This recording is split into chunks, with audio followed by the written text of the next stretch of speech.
अस्सलाम वालेकुम class. Past lecture के अंदर हमने अरे को डिटेल्ड एक सेंस में देखा।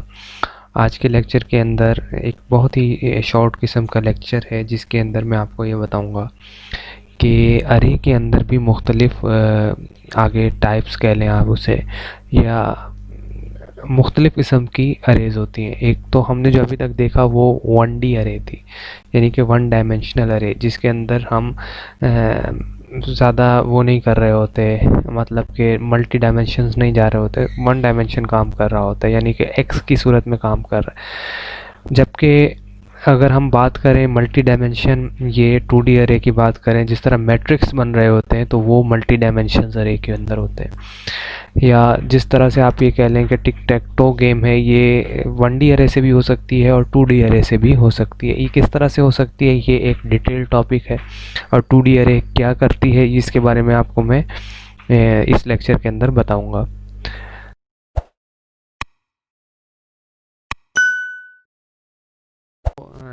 I will like to tell you about multi-subscript, yeah, you can say that I will tell you about uh, multi-dimension array. Till now हमने जो देखा था वो 1D अरे के बारे में देखा था, यानी कि इस तरह से हम कुछ कर रहे थे, यानी कि उसके अंदर वो नहीं था, क्या कहते हैं उसे, ये नहीं बताया गया था कि इसका आगे टू मैट्रिसेस की सूरत में भी डिफाइन कर सकते हैं या नहीं। सिर्फ एक एक्स एक्सिस की तरफ चल रहा था या चल रहा था, उसको आप उसमें नहीं जा सकते थे, मतलब सिर्फ रो की सूरत में चल रहा था। अब हमारे पास जो चीज़ है वो ये है कि हमने मल्टी डायमेंशन या 2D अरे किस तरह से क्रिएट करनी है और क्या होता है। मैं आपको इसकी इम्प्लीमेंटेशन नहीं बता रहा, मैं इसके अंदर आप लोगों को सिर्फ इसकी एक लॉजिक बता रहा हूँ, या इसका एक आइडिया दे रहा हूँ कि 2D अरे किस तरह से काम कर सकती है और ये कहाँ काम कर रही होती है। याद रहे कि 1D अरे ओनली रोज़ के अंदर काम करती है, अदर और जो अदर अरे है यानी कि 2D अरे है वो मल्टी डायमेंशन अरे होती है। मल्टी डायमेंशन अरे अगर मैं बात करूं कि ये जिस तरह से हमने टिक टैक टू गेम बनाई थी, इसके अंदर हम क्या कर रहे थे, एक ही अरे यूज़ कर रहे थे। अब तो मैं खैर वो नहीं बना रहा, मैं एक और चीज़ लेके चल रहा हूँ। इसमें क्या होता है, ये एक ये है, एक ये है, एक ये है, इसी तरह से इसमें 1 2 3 4 5 6 7 8 9 10 11 12। अगर तो मैं इसको लॉजिकली देखूं तो ये टोटल 12 बॉक्सेस बन रहे हैं। अगर अरे की सूरत में देखूं तो यहाँ से शुरू होगा 0 1 2 3 4 5 6 7 8 9 10 11। लेट्स सपोज अब मैं आपको कहूँ कि अरे के 11 इंडेक्स पे जाएं, तो आपको थोड़ा सा मुश्किल होगा कि यार ये 2D अरे है, कहाँ पे जाना पड़ेगा, थोड़ा सा पहुंचने में मुश्किल होगा लॉजिकल। लेकिन अगर मैं बात करूं कि आपने 2D अरे यूज़ करनी है, तो पहला, यानी कि फ़र्ज़ किया कि ये 2D अरे को इनिशियलाइज़ करने का तरीका है ये वाला, तो जो पहला आई है वो क्या बताएगा, वो ये बताएगा कि रो कौन सी है, ठीक है, और ये बताएगा जे के कॉलम कौन सा है।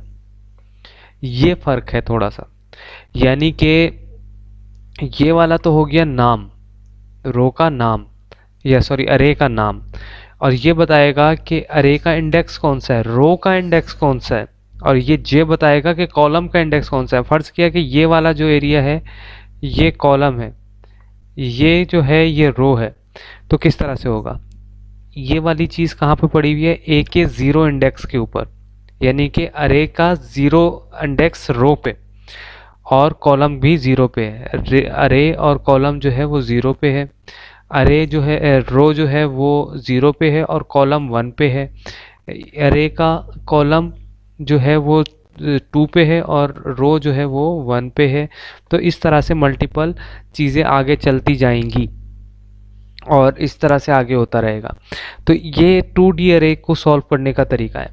अब जब हम बात करते हैं कि टिक टैक टो गेम बना रहे थे उस वक्त, कभी 1D अरे में भी यूज़ कर सकते हैं 2D में, लेकिन आसानी जो होगी वो ज़ाहिरी सी बात है, क्योंकि 2D अरे एग्जैक्ट लोकेशन बता रहा है, रोज़ का भी और कॉलम का भी। तो जब वो एग्जैक्ट लोकेशन बता रहा है तो हमें आसानी भी कहाँ पे होगी, एग्जैक्ट लोकेशन पे। अनटिल अनलेस हमें तो 1D अरे में ये पता है कि हमने कहाँ पे असाइन किया है, लेकिन 2D अरे में हमने ऐसा नहीं किया। ये 2D अरे ऑटोमेटिकली रो और कॉलम को एग्जैक्टली वहाँ पे डिफाइन कर रही होती है जहाँ पे उसको होना चाहिए।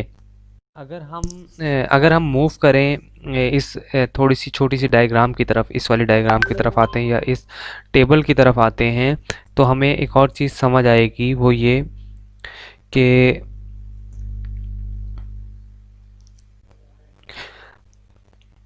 यहाँ पे किस तरह से काम हो रहा है।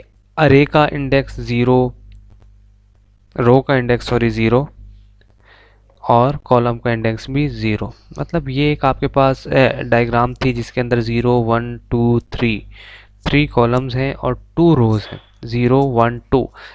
अब मैंने एक लफ्ज़ बोला, गलत बोला, ये कि 0 1 2 3, इसके अंदर 4 रो कॉलम है, लेकिन मैं 3 काउंट कर रहा हूँ। क्यों? क्योंकि मैंने आपको बताया था अरे को 0 से यानी होल नंबर से स्टार्ट करते हैं, क्योंकि इसका रेफरेंस जो है वो 0 में पड़ा होता है, पहले में पड़ा होता है, फिर आगे जाता है 1, यानी कि जब 0 को बुलाएंगे तो फर्स्ट आएगा, यानी कि इसका रेफरेंस पड़ा हुआ होता है जो वहाँ पे ओरिजिनली पड़ा है। तो इस तरह से चल रहा होता है, 0 को 1 करते हैं, 0 को 2 करते हैं, 0 को 3 करते हैं, इस तरह से ये काम करता है।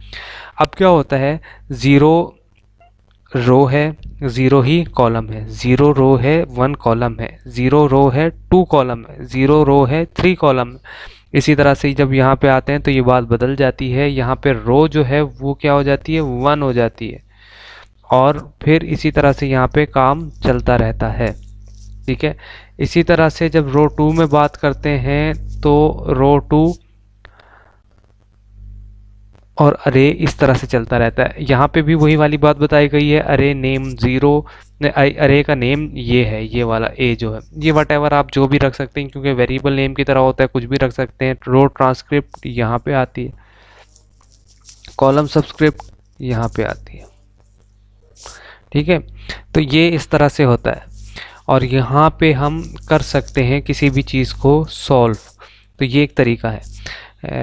बेसिक इस लेक्चर का था मकसद यही था कि आपको 2D अरे के बारे में इंट्रोडक्शन देना है। इसकी इम्प्लीमेंटेशन की तरफ हम सच नहीं जा रहे, लेकिन अगर आप टिक टैक टो गेम जो मैंने असाइनमेंट या प्रोजेक्ट भी दिया है उसमें इसको इम्प्लीमेंट खुद से करना चाहें तो आपको मोर देन वेलकम है, क्योंकि इम्प्लीमेंटेशन आल दो तकरीबन ही उसकी तरह से ही है जैसे 1D अरे की करते हैं। क्योंकि टाइम की शॉर्टेज है और लेक्चर्स का ज़्यादा होना या टॉपिक्स का ज़्यादा होना, और ये सारी चीज़ें कवर अप भी करनी है, तो इस वजह से मैं आपको इस तरह से ये वाला टॉपिक करवा रहा हूँ। तो अभी तक के लिए इतना ही। चैनल को लाजमी तौर पे सब्सक्राइब करें और वीडियो को एंड तक देखा करें ताकि समझ आने में आसानी हो, और कोई भी क्वेश्चन आपको हो तो वो आप लाजमी तौर पे किया करें, क्योंकि ये अगर आप क्वेश्चन नहीं करेंगे तो आपको समझ नहीं आएगी, अगर आप समझेंगे नहीं तो आगे आपको एग्ज़ाम में मुश्किल होगी। और कोई भी कमेंट हो, कोई भी क्वेश्चन हो, वो आप मेरे से पूछ सकते हैं किसी भी वक्त। Thank you.